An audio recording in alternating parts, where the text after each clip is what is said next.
Hello বন্ধুরা, good afternoon. তোমরা কেমন আছো? নিশ্চয়ই তোমরা খুব খুব ভালো আছো। আমিও খুব ভালো আছি। আজকে আমি কিন্তু একটা দারুণ স্বাদের রেসিপি নিয়ে হাজির হয়েছি। সেটা হলো বাঁধাকপির ভর্তা। এই বাঁধাকপির ভর্তাটা কিন্তু সত্যি স্পেশাল।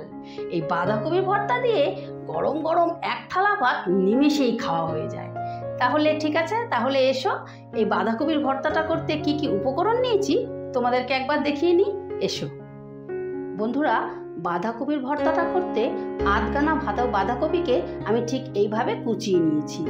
এক মুঠো ধনেপাতা নিয়েছি, খানিকটা বাদাম এইভাবে ভেঙে নিয়েছি শুকনো লঙ্কার গুঁড়ো, নুন নিয়েছি, তেল নিয়েছি, এখানে নিয়েছি কাশ্মীরি লঙ্কা, চাট মশলা, শাহি গরম মশলা, ফোড়ন নিয়েছি একটা শুকনো লঙ্কা, একটু কালো জিরে, এখানে নিয়েছি 5-6 কাঁচা লঙ্কাকে চিড়ে নিয়েছি। ঝালটা তোমাদের পছন্দ মতো নিও। একটা টমেটোকে এইভাবে ফালি করে নিয়েছি। মাঝারি সাইজের একটা পেঁয়াজকে ঠিক এইভাবে কেটে নিয়েছি। 1 কর আদা নিয়েছি, 10-12 কোয়া রসুন নিয়েছি। বন্ধুরা, বাঁধাকপির ভর্তাটা করার জন্য প্রথমে আমি বাঁধাকপিটা সেদ্ধ করে নেব। তার জন্য আমি বাটিতে জল বসিয়ে দিয়েছি। আর তোমাদের জন্য একটা ছোট্ট টিপস, যদি মনে করো জলটাকে খুব তাড়াতাড়ি বয়েল করতে চাইছো, সেই ক্ষেত্রে তোমরা 1 চামচ নুন দিয়ে দেবে। জলটা আমার ফুটে উঠেছে, এবারে আমি বাঁধাকপিটা দিয়ে দেব।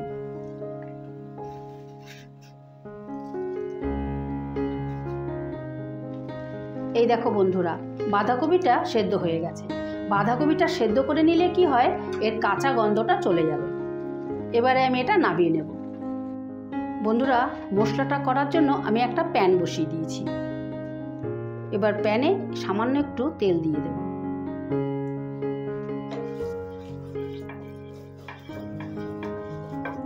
এবার তেলের মধ্যে প্রথমেই আমি বাদামটা দিয়ে দেব।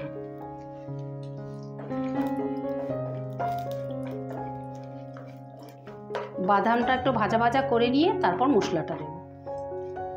বাদামটা ভাজা হয়ে গেছে, এবারে আমি পেঁয়াজটা দিয়ে দেব।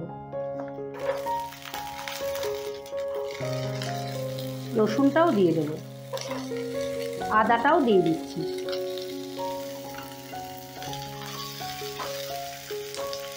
এবার পেঁয়াজ রসুনটা একটু ভাজা ভাজা হলে টমেটোটা দিয়ে দেব। পেঁয়াজটা কিন্তু বেশি ভাজবো না, একটু কালারটা চেঞ্জ হলেই আমি টমেটোটা দিয়ে দেব। লঙ্কাগুলো দিয়ে দেব।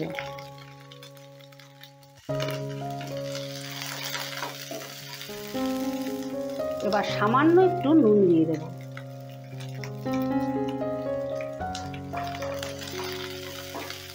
এবার যতক্ষণ টমেটোটা না গলে যাচ্ছে ততটুকু সময় ভাজতে হবে।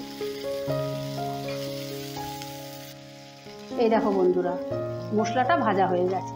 ঠিক এই রকমভাবেই হালকা করে ভাজতে হবে, বেশি কড়া করে ভাজলে হবে না।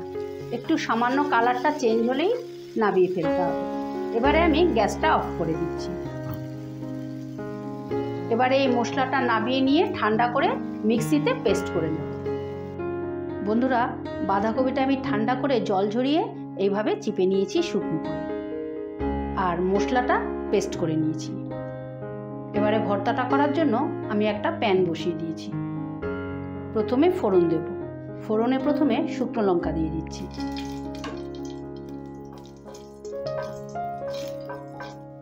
এবারে একটু কালো জিরে দিয়ে দিলাম।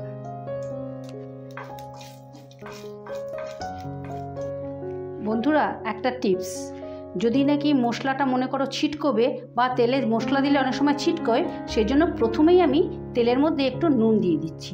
নুন দিলে সাধারণত মশলাটা ছিটকয় না। এবারে মশলাটা দিয়ে দিচ্ছি।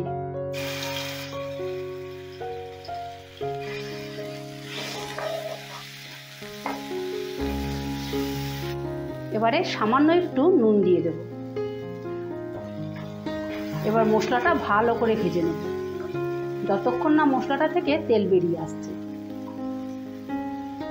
এই দেখো বন্ধুরা, মশলাটা একদম ভাজা ভাজা হয়ে গেছে আর তেলও ছেড়ে দিয়েছে। আর মশলাটা যাতে লেগে না যায় তাই জন্য মিক্সির পটটা ধুয়ে আমি একটু জল দিয়ে দিচ্ছি।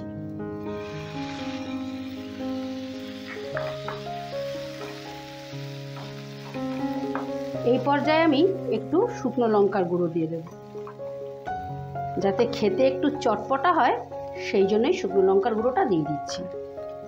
এবারে দিয়ে দেব কাশ্মীরি লঙ্কাটা, এবারে দিয়ে দেব চাট মশলাটা, এবারে দিয়ে দেব শাহি গরম মশলাটা,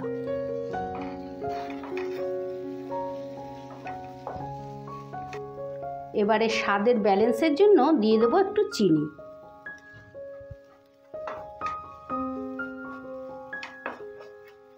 এবারে বাঁধাকপিগুলো দিয়ে দেব।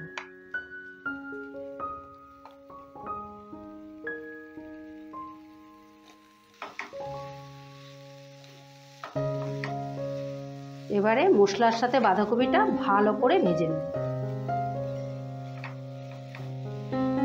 এই দেখো বন্ধুরা, ভর্তাটা প্রায় শুকিয়ে এসছে, আর একটু শুকোতে হবে। একদম নাড়তে নাড়তে যখন বন্ধ মতন হয়ে যাবে তখন নামাতে হবে। আর তোমাদের কিন্তু এইভাবে তৈরি করে একদিন খেতেই হবে। খেয়ে যদি তোমাদের ভালো লেগে থাকে তাহলে আমার চ্যানেলটা অবশ্যই সাবস্ক্রাইব করে দেবো। যারা ফেসবুক থেকে দেখছো তারা পেজটা ফলো করে দিও। আমার চ্যানেলে এই রকম নিত্য নতুন রেসিপি আসতেই থাকে। এই দেখো বন্ধুরা, ভর্তাটা একদম শুকিয়ে গেছে। এবারে আমি উপর থেকে সামান্য কাঁচা তেল দিয়ে দেব।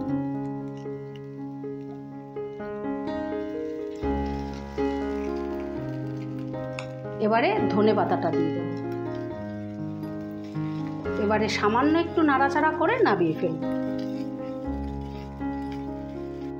বন্ধুরা, ভর্তাটা একদম রেডি হয়ে গেছে। এইবারে আমি প্লেটে নামিয়ে ফেলছি। এই দেখো বন্ধুরা, বাঁধাকপির ভর্তাটা ফাইনালি রেডি। তোমাদের কিন্তু এইভাবে তৈরি করে একদিন খেতেই হবে।